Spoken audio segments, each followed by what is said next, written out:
morning. Very happy to see everyone reasonably bright and early here, and welcome to Singapore. May I just know for how many of you are non-resident in Singapore? Oh, lovely.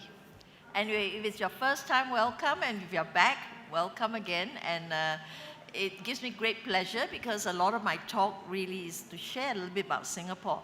I love the theme, Paul, called Tomorrow, because we are going to face many challenges. And today I'm really going to share some thoughts from a city perspective. I know there are many architects here, but I'm an architect planner, so I thought I'll start with the macro picture.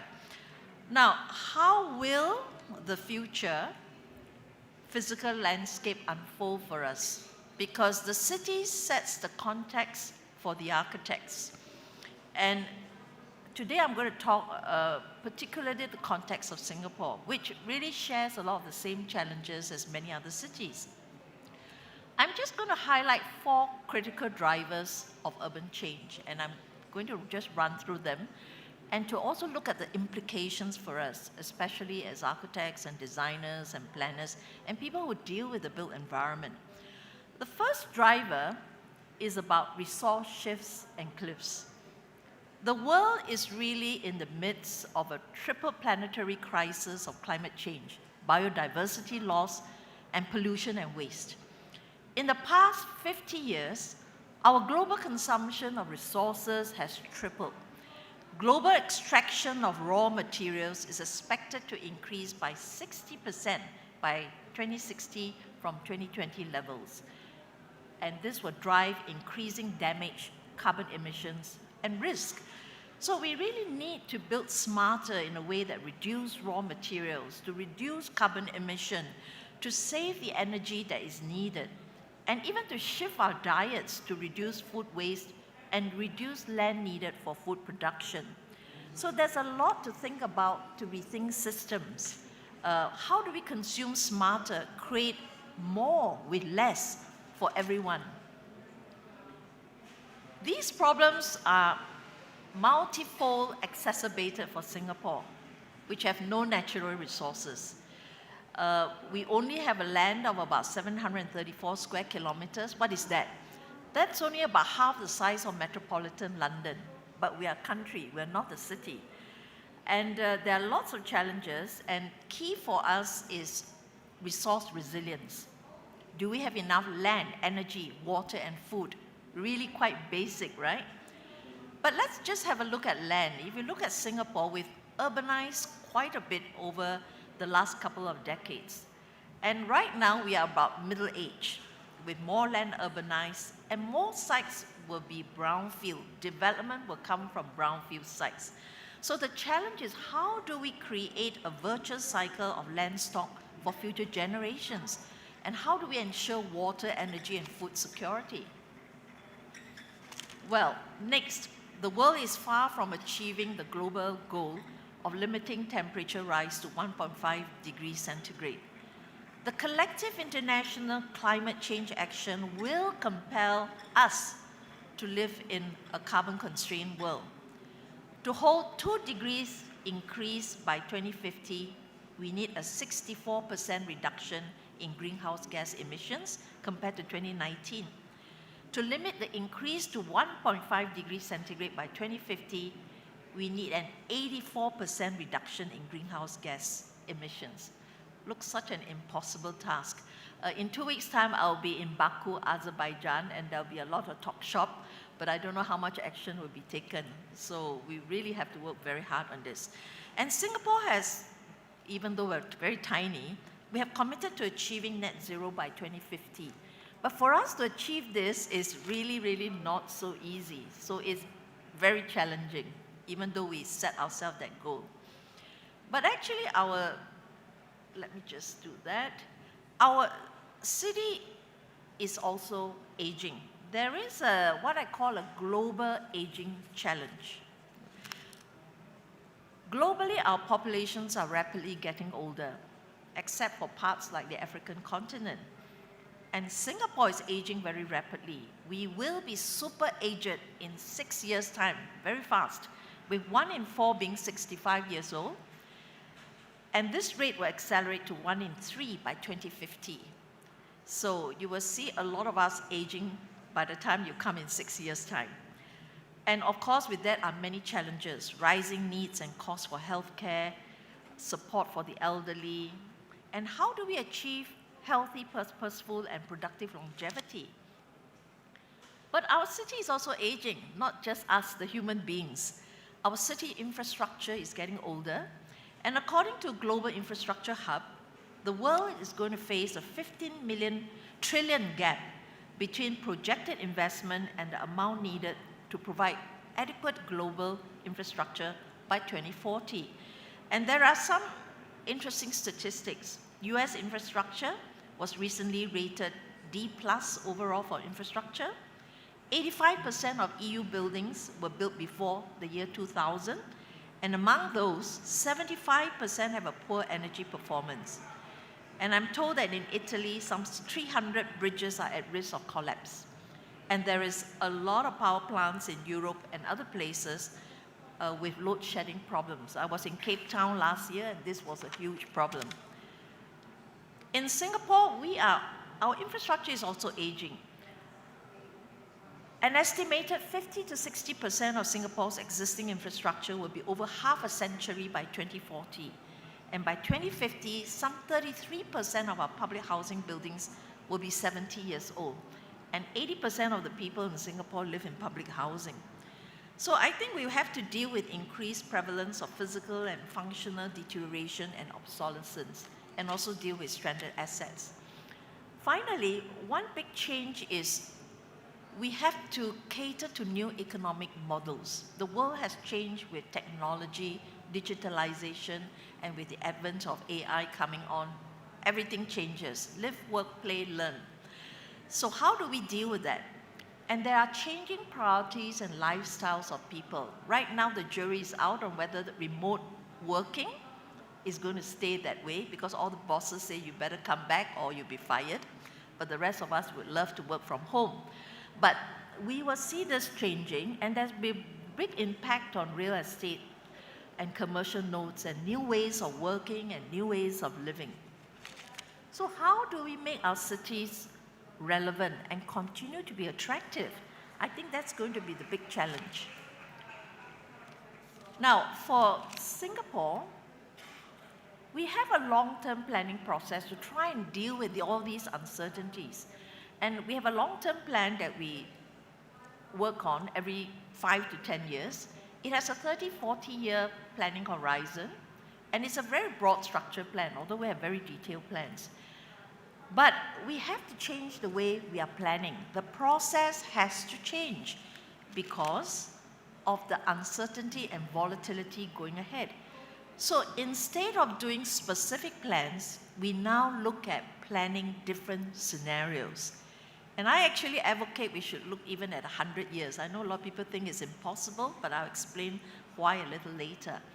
So at the planning level, as the complexity of urban issues and the pace of change have increased, planning projections for Singapore's long-term plan have evolved. We have to be preemptive and take a scenario-based approach. Urban planners have to consider multiple pathways and project a range of possibilities, not one plan. What if this happens? What if this happens? And we have to put in place signposts that will help to trigger reviews and decisions down the road. And these signposts are really metrics that we need to know, affecting the economy, health, social attitudes, social changes, demographic changes. We need to know these metrics because they raise red flags for us to know that we need to change. And no one single plan can stay the same forever. So it's a very important consideration. Signposting, and we have to scan outliers and emerging trends. So for Singapore, our development going forward would largely be brownfield, probably 80% of brownfield sites, but they provide new opportunities for rejuvenation at scale. And we have many projects. For those who are a little bit more familiar with Singapore, we have multiple ideas for rejuvenation. We are going to move the Paya Lebar Air Base.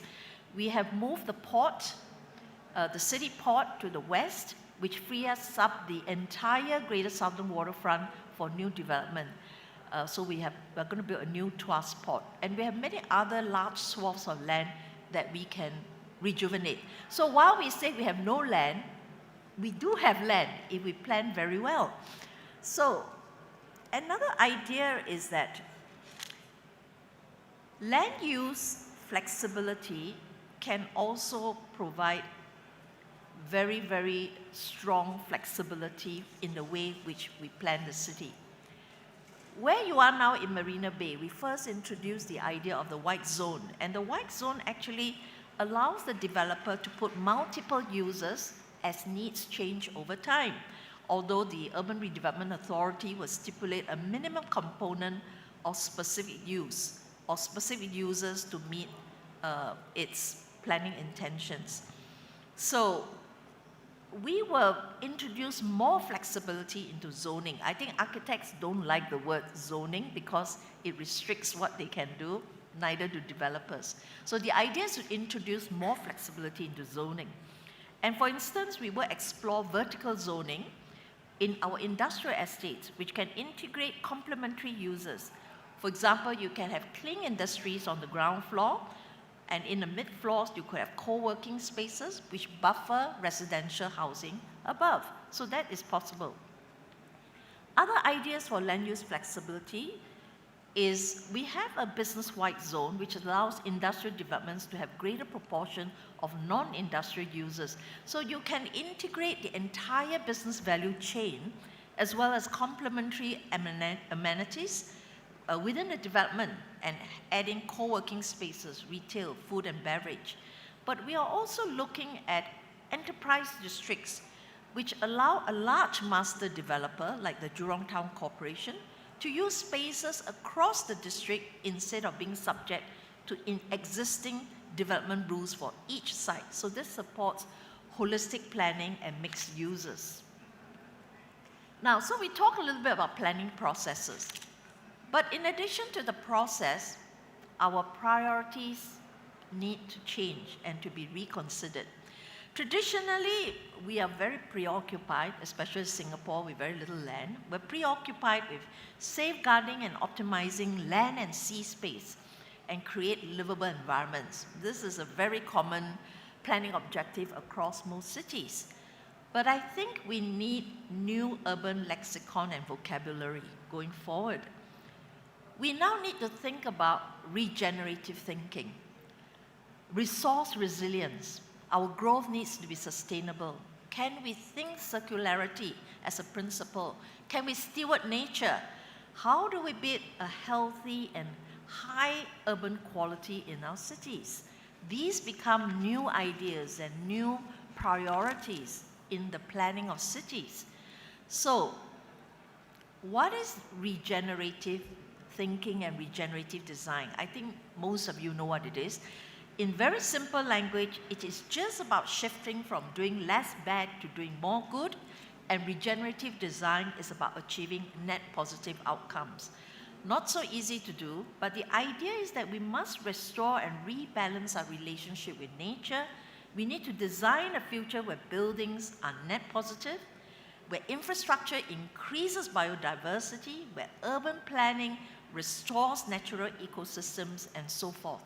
So there needs to be a paradigm shift in our thinking. Actually, it's not enough to just be sustainable, but actually to do a lot more and look at regenerative actions which can take place across different scales, cross-scale, national scale, cities, neighborhoods, and buildings. I won't go into this because in itself is a very huge topic, but the point is we need to shift our mind forward, going forward. So resource resilience, particularly for Singapore, is so important. And especially in finding land, how do we create space in a very innovative way? We have already tried many things, right? Reclamation, we have developed underground spaces, we built polders, just like in the Netherlands. But going forward, other ideas are important, like multifunctionality as a principle. So let me just give an example. Singapore is very low-lying. and being a city-state and an island, we are in danger of sea level rise. So we need to protect our coast. So we have already planned ahead to develop and reclaim this long island, which is about 15 kilometers long, about 800 hectares large. And the idea is it will protect the entire low-lying East Coast. But it is the way that we will have to do it in a very multifunctional way. This land, the way we reclaim, will not only be for housing, recreation users, but we will also reclaim it in such a way that it can store water.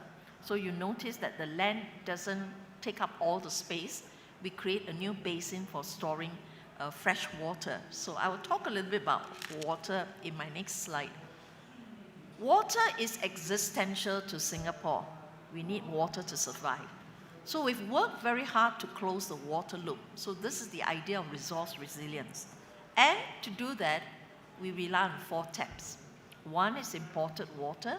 We do import water traditionally from Malaysia as one big source, but you can appreciate that Malaysia too will need water. We cannot rely on that forever.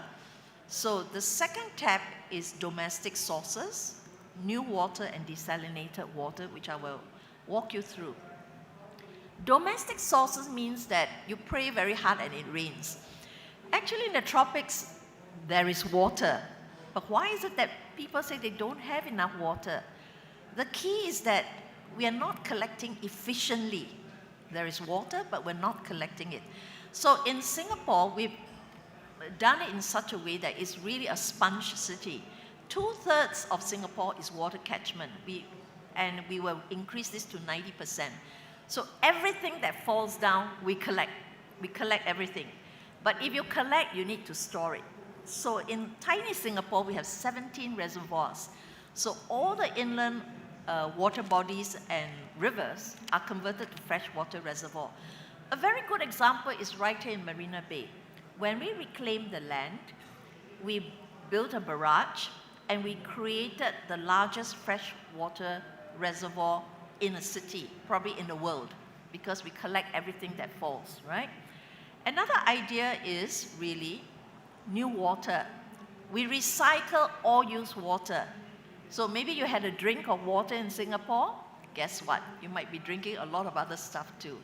But don't worry, we only put very little of recycled water back into the reservoirs. Most of it, it's so clean that it's used for industry in, for example, wafer fab production. But what is interesting is that to recover the water, everything, right, from what you flush to what you wash, we have introduced this idea called the deep tunnel sewage system. The DTSS is about a 200-kilometer massive superhighway for water, 15 stories deep underground in Singapore. Through gravity fall, we collect everything into the water reclamation plants that are placed underground, and the water is processed and purified into new water. Of course, we also do desalination, but this is one of our newest desalination plants. Is right in the middle of a park. So again, the idea of multifunctionality. Underneath are a lot of pump rooms, but above is for recreation. It's a beautiful park. You can go there, you can jog, you can run. So this idea of multiple users of infrastructure with recreation and other users is very much in our DNA when we design and plan. But while we've closed the water loop, we have a new problem. It's energy. Because to desalinate and to use membrane technology to recycle water, you need energy. And we don't have energy. We import almost everything. So what we've done is we have tried to strengthen the wastewater and energy nexus. So what we have done in one of the latest state-of-the-art infrastructure is to co-locate the Tuas Water Reclamation Plant with the Integrated Waste Management Facility. In Singapore, how do we deal with waste? We have no place to chuck our waste, you know. We only have one landfill offshore. Everything is incinerated, but you still have the ash after you incinerate, right? So when we incinerate, we generate heat, the heat drives the water reclamation plant. But when you reclaim water, sludge is left over. The sludge is converted to biogas that in turn generates electricity for the incineration plant. So here the idea of circularity becomes very important to close the loop for energy. And yet, you are now using energy to create water, but you are using water to create energy. So I think these ideas of circularity are absolutely important for all cities. We have 4 taps for water, but we have 4 switches for energy. We do import a lot of gas. We are mounting solar panels everywhere, but we are also tapping into regional power grids in ASEAN to buy energy for Singapore. In fact, there is a private company that's going to put solar panels in Australia, and they're going to pipe all the energy all the way to Singapore, the clean energy just generated. We're also looking at emerging low carbon alternatives, green hydrogen, for example, and carbon capture. And of course, we need solar panels. It's probably the most viable for us, so we're putting them everywhere. We even float them on the water in the reservoirs. This is one of the largest floating reservoirs for solar panels in the world. Okay, I also want to say that we continue to try and innovate. So how do we double our water supply by 2060 without using more energy or producing more waste? So we are looking at new technologies like electro-deionization technology using biometric membranes. They use a lot less energy. And we are going to increase the new water production and increase the energy self-sufficiency level. So it's all about innovation, and it's all about adopting technology that is highly innovative, that can solve our problems. So we have to work very hard at this. And of course, food. While we import food, we try to have self-sufficient in nutrient needs in some of the food that we have in Singapore. So we are converting a lot of roof gardens to urban farms. We are integrating the idea of urban farms in the way we plan our towns. And of course, resource resilience and circular material flow ideas applies a lot of planning. So for example, we have this industrial estate whereby we are going to place different types of users together that can feed into each other. So you can have food manufacturing together with environmental tech and biosciences together, because one company's waste can then feed into another company as a material use. So you can do that through, again, the use of urban planning. So very quickly, city structures are important to mitigate very high densities. And of course, city structures, we have adopted 3 ideas. One is polycentricity, and we are highly transit-oriented, which means that we have decentralized a lot of our commercial nodes outside of the city area, very well served by public transit. So this reduces congestion into the city, and it reduces the need for cars to move around and emit carbon emissions. So we have a very dense rail network, and almost 80% of homes will be within a 10-minute walk from a mass rapid transit station by 2030. We're almost there. A lot of the lines have already been built. So we are seeing less people needing to own a car. And a significant feature of our long-term plans is to integrate the green and blue into the environment. This is how we mitigate the very high density in Singapore. We're probably one of the densest cities in the world. But we have many parks. We have 360 parks. Actually, you're within a 10-minute walk to a park. And we link up all the parks with park connectors. It gives you the perception of space, because you can go from park to park. You can actually cycle 150 kilometers, even though it's a very tiny Singapore. And you can do that park to park, coast to coast. And in addition to park, it's about stewarding nature. Right in the heart of Singapore is actually a primary forest. And if you are visiting Singapore for the first time, one place I would recommend that you go is go to the zoo, because the zoo is there. The night safari is there. The bird paradise is there in this virgin tropical forest right in the heart of a very, very dense city. And what we do is we link up all the nature areas that we've protected with eco corridors, because these become corridors in which animals and bird life and biodiversity can move from place to place. We too need to create virtual space and the sense of space for them. So Singapore stewards nature. Our concept is about having a city in nature, not just a garden city.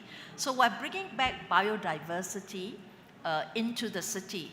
Now, if you walk along Marina Bay, there are families or otters who live there. You might actually spot them. So, and actually in the gardens by the bay, which is next to this development, please take time to visit it, because it is also a bird sanctuary. A lot of people go there to observe the birds. We have Changi Airport, so we're a hub, right? An airport, a good airport, and people transit here. But actually, many of the birds transit here too. They transit from Europe to Singapore to Australia. So we also create transit stops for them. But as we use up our land, we start to bring greenery towards the sky. So we have this program called LUSH, called the Landscaping for Urban Spaces and High Rises. We incentivize the developers to bring greenery up to the sky and create new recreation spaces. So for example, in Marina Bay, the requirement is that as you build, you remove your footprint, you have to put 100% greenery replacement in the sky. But architects have become so creative that most of them now replace more than 100% of the footprint that is used up, sometimes as much as twice or even 3 times through very, very clever design. So we must thank the architects for the creativity. And we have also converted many of our concrete drains into naturalized streams.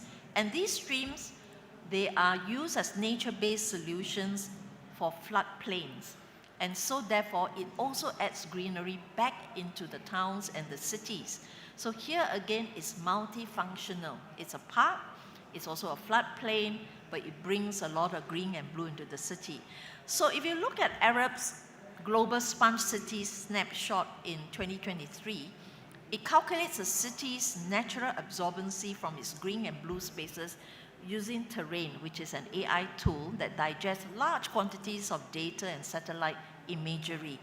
I think this was developed by Arab to help enhance nature-based infrastructure.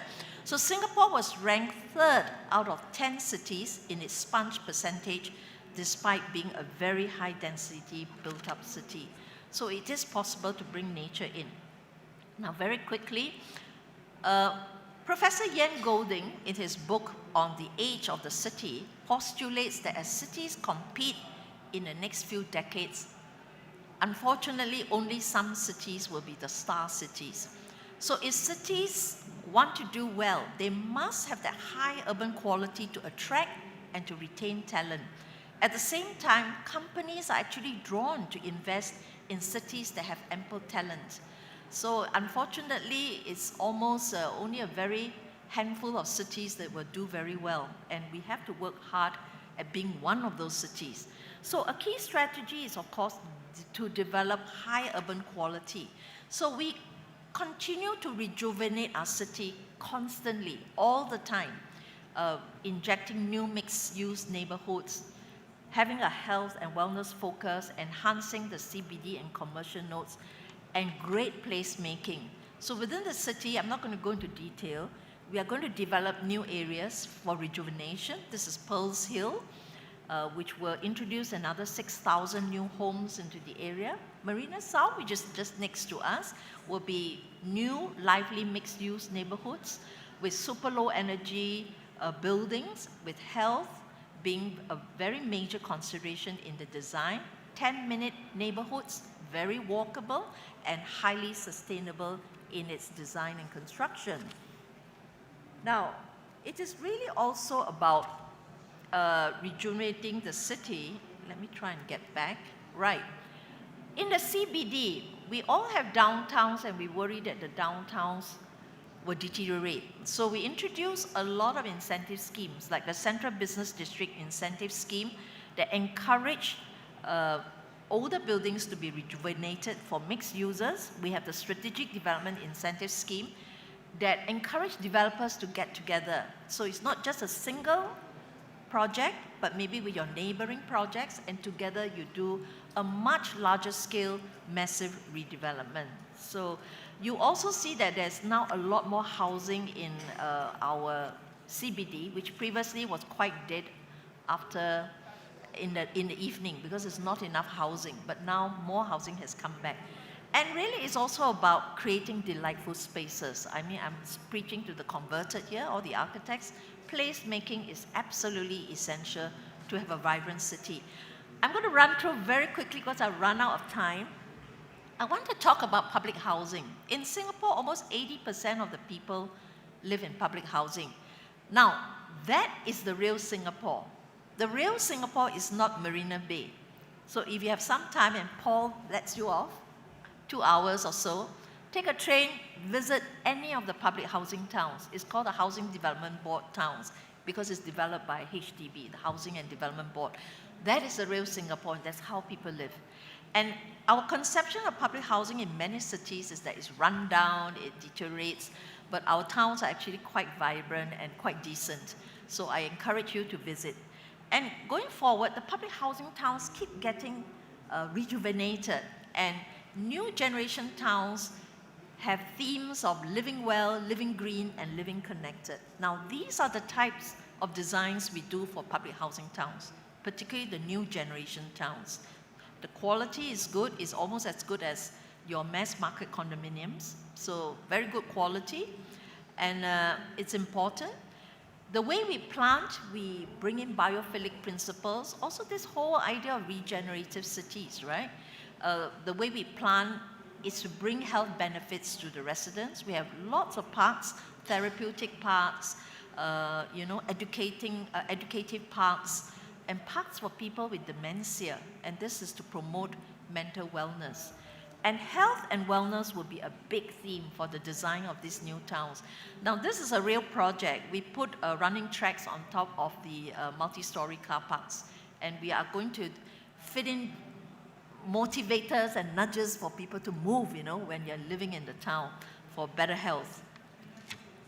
And a lot of it's mixed use. We're introducing a lot of mixed uses into the neighborhood centers where you have healthcare facilities, shops, eating facilities, and they are gathering points for social wellness and strengthening community bonds. A lot of activities take place in these neighborhood centers.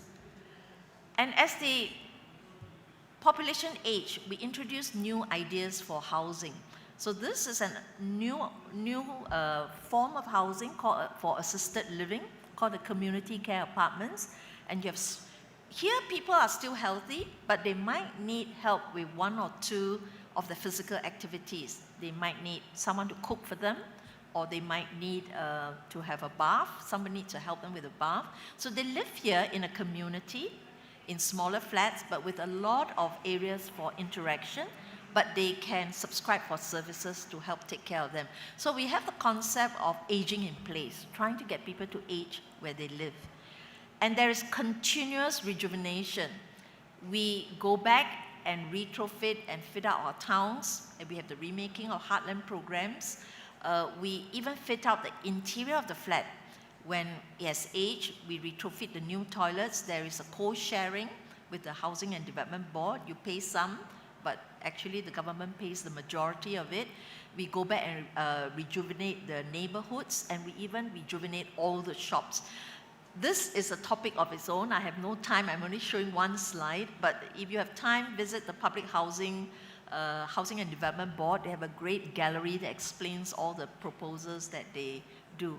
Finally, it's about building green buildings. I'm not going to go through in detail. It's important, but I want to encourage architects to think about the way we design. Here I'm talking about building level, not city level. Can we design buildings that are flexible? This is a great example done by Haptic and Rembor, where the building in Oslo is designed as 3-story high structural decks. That's a structural frame. So the idea is that you can renovate the building. You don't have to demolish everything because there's so much flexibility built into the building. So these are some ideas that we should be thinking about as we now develop new buildings so that we don't have to pull them down and they can be retrofitted. It's also about an ethos of sustainability from the outside in. And Matrix 1 is an example in Amsterdam. The facade really features an aluminum cladding, and they're screwed directly onto wooden facades for easy disassembly. So the idea really is you want to save materials and you want to be able to reuse the materials, which leads me to this point. It's about circular construction. We need continuous and circular flow of materials that can be recycled, and which leads to the idea of material passports. There is a need for a lot more research on how to track building materials that are used in a building. There's some research being done in Singapore, and you can actually track the materials, develop almost an inventory for every building of the material. So if the building needs to be pulled down, then you can recover these materials. And these materials should be made known to people. You could actually, buy from this building that's pulling down so you can recycle. I think there needs to be some movement towards this in the entire construction industry. So also it's about moving from net zero to net positive. So that's the challenge for us all architects. Can we think of ways to move from net zero to net positive? We have started in some way, but we're a long way to go. And finally, I advocate the use of science and technology to help us. Singapore is no stranger to the use of science and technology. We have no choice. We have to be innovative to deal with our to improve our resilience. So whether it's for planning, for example, we do use a lot of data to help us plan. And now is to bring in the use of AI to help us to project, to predict, to run scenarios. So the use of technology is going to be much, much more important going forward, whether it's for urban planning or in your designs. I think there's a lot of you who might already be using AI for computational generation of designs, right? Multiple options, and each option you're able to tell what is your carbon footprint and urban heat that you're generating. So this all helps designers. We can use these as enablers. So that's my last slide. I think the objective is really for us to work together to build a better tomorrow. But we have to be very conscious of what we need to do and very conscious in our design. Thank you.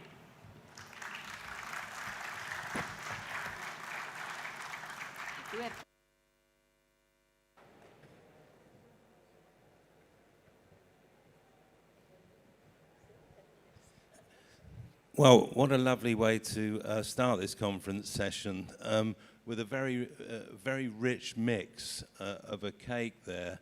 And I think people who know Singapore a bit have always been intrigued by the extent to which, despite it being a very, very free market economy, it's combined that with aspects of a socialist state-run system, especially in respect of housing provision. Was this something that was always anticipated at the start of Singapore after independence in 65, that will be the way to go? Was that what Lee Kuan Yew envisaged? Yeah. For those who don't know, Lee Kuan Yew was the founding Prime Minister of Singapore. Well, I think Singapore has always used a mix of, you're absolutely right, Paul, it's a use of a mix of a capitalist system for social good. And I think it's an issue of governance. In fact, I just gave a talk on governance. That's another subject. Good governance is absolutely important in ensuring good transformation of the city. So because you lack the resources, you have to be very clever in the use of regulation, the use of incentives and disincentives, but to nudge the capitalist private sector to deliver good social good. So let me give an example. Marina Bay, all right? I say Marina Bay because we're all in it. When we develop Marina Bay, the government doesn't build the building. We plan it, we support it with infrastructure, we put our money where our mouth is to give confidence by investing in the infrastructure. But the land is actually sold to the private sector to tap on their resources, their ideas, and their energy to build. Marina Bay Sands is one of them. I was the one who worked on this project to encourage bidders to bid for the land, but at the same time, we have to deal with the not so good. For example, we really had huge debates on whether we want a casino here, all right? Because Singapore had never had a casino. And we did, but myself, being the urban planner, trying to put a casino right in the middle of the city in the CBD is quite a horrifying thought. And I must tell you, when the first ideas came in as a dry run, all the casino operators came out with really bad designs, very kitsch, sorry, like Las Vegas. So that's no go, right? So we had to develop, and the brief for the tender is this thick. I had to develop a brief that encourages good international architecture. And if you look around, do you see the sign of a casino anywhere? You don't, because that's one of the requirements. So the casino is actually in the basement, and only when you enter, you realize it's there. But we work with the developer to provide a lot of public spaces to enhance Marina Bay. So if you stay this evening, you will see a very nice light show on the water. There are lots of public spaces all around Marina Bay, and we work very closely with the developer's architect to mesh the infrastructure with their requirements, and they have to give back something to the city for social good. I was very fortunate that this building, in the end, when we selected the design, the architect was Moshe Safdie. And Moshe is an urbanist. So he actually designed this building from an urbanist point of view rather than from an architecture point of view. I could talk so much about this building. So if you walk along the waterfront, any developer would double load and put all the shops there. But if you walk out and you walk along the other side, you know, where the convention center is, it's all glass and there's a direct connection to the city. Now, all this came about through a lot of discussion with Moshe, and Moshe understood our requirement to make sure the building is not inward-looking, but connects to the city, both physically and visually. So I'm just citing this as one example of a lot of work that the government has to work with the private sector to achieve an outcome which is a win-win for both. So just a small example. Just a quick observation that the ideas that Singapore is putting into effect, many of these had sort of long histories.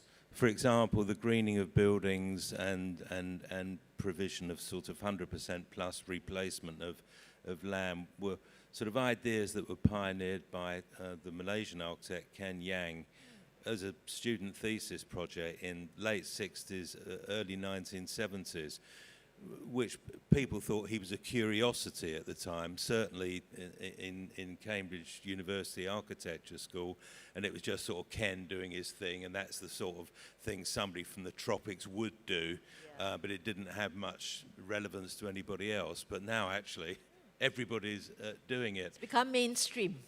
The other thing is that I wonder whether you've been able to look at any examples of urban planning that had envisaged timescales of perhaps a century. I mean, I was thinking of one, when the festival was in Amsterdam, we looked at the 1920s Amsterdam plan, and actually, in spatial terms, it was remarkably prescient. I mean, it kind of worked as a set of principles, and I wonder whether in your potential 100-year plan, can you find things in Singapore's own planning history thus far which make you think you could extend to that period of time? Well, cities don't change overnight. So the structure of the city generally, it's not so easy to change once it's in place, right? Whether it's Amsterdam or Paris or London. There are certain structures and spines that once you've put in, and very huge infrastructure, for example, your mass rapid transit network, once you put it in, it's very difficult to change. We were fortunate that in the 1960s, when we were very poor and this place was a real slum, we had some help from the United Nations, and they had a couple of urban planners who came and broadly structured Singapore. And that's why we retained the virgin forest, the tropical forest, right in the heart of the city. And most things are built around it. Now, that structure has remained. But when I talk about rejuvenation and 100 years, it's because if you only have this piece of land, the only way you can redevelop is to change, right? Whatever you have on site. If you take a very short-term view of even 30 years, to me is very short, you will find yourself very constrained, because when your land is used up, 80% used up, you cannot move, right? But if you think in terms of 100 years, even an airport would have run through its economic and physical obsolescence after several decades. You can pull it down. It frees your mind up to bigger ideas, right? The port, I was involved in the discussion of the port more than 20 years ago, and at that time everybody said, we're not moving the port. Can you imagine moving the port? You've invested so much in it, you have deep water there naturally, why do you want to move the port? But as the city became urbanized, you need the land. But lo and behold, we are moving the port into this new generation port that is really state-of-the-art. And why? Because first, there's an economic need. The port has run its course of its economic life. We need the land, and it's about technology. You can now reclaim land 20, 30 over meters deep. The technology is there, but maybe 30 years ago, it would have been very expensive to do it. So it just made sense to move the port. Now, if we didn't think very long term, we would have said, we can't do this, we can't do this. But I think if you think very long term, you can have a better ambition and aspirations, and you're not afraid to change. That's my argument for a 100-year plan. I don't think everyone will agree with me, but I think in a case like Singapore, I think it's absolutely important to have those aspirations. Well, it's interesting parallels from various other cities that ended up moving their own ports and all their meat and fish markets and their airports. And it's almost like, well, where would be the best place for this rather than the place that was historically convenient, 100 or 200 years ago? I wanted to ask a very quick question about the sort of combination. Let's say you showed that slide of the canal, the concrete canal, yes, which you could say was a very basic engineering response to water. Yes. But then it gets transformed via landscape architecture as well as engineering into something delightful. And that seemed to be a sort of parallel running through that, although much of the real change that you're introducing is engineering and sort of biologically led, you might say, it doesn't mean that as a result that you ignore the kind of built environment outcomes and aesthetic that flows from that.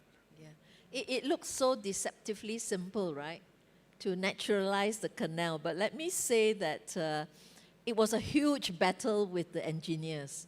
I think most of the people here might be architects, because they do not believe in it. Because a canal, it just looks more efficient, and from an engineering point of view. It took us a long time to convince the engineers. But when we do, you get a really great outcome, right? That you can do both. It's multifunctional, right? As long as you design it well. Yeah.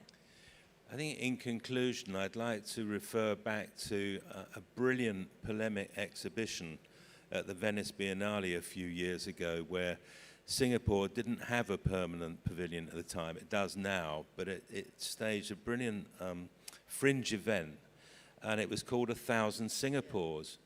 And the proposition was that if you took the entire global population at that time, it'd be slightly different now, and you applied Singapore's housing densities, how many of these tiny, tiny cities would you need around the world to house the entire global population? And conveniently, the answer was 1,000, which represented, I don't know, 0.01 of the world's land area. And I think what was so brilliant about that was that, first, the mathematics couldn't be denied. And secondly, although it sort of sounded as though Singapore would be dense housing and nothing else, the reality is quite different, because there's a tropical forest in the middle of it, and increasingly it becomes greener and greener and greener. And I think this is why people looking at city development around the world are so intrigued by what's happened in Singapore, because whether the ideas are entirely original isn't really the point. I mean, ideas come and flow and there's cross-fertilization. The real point is that you're actually doing it in a very systematic way, which appears to be able to combine policy formation, engineering requirements, and yet a kind of imaginative overlay of architecture, particularly of the mixed-use, non-zonal variety, and landscape architecture, of course, including water architecture, if I could put it like that. So, you know, I think people who know Singapore are just fantastic admirers of it. And I think your presentation, and indeed your personal contribution over recent decades to the ongoing story of Singapore's success, are much to be admired. So, Chong Koon Heen, thank you very much indeed. Thank you, Paul, and thank you everyone for listening. Thank you.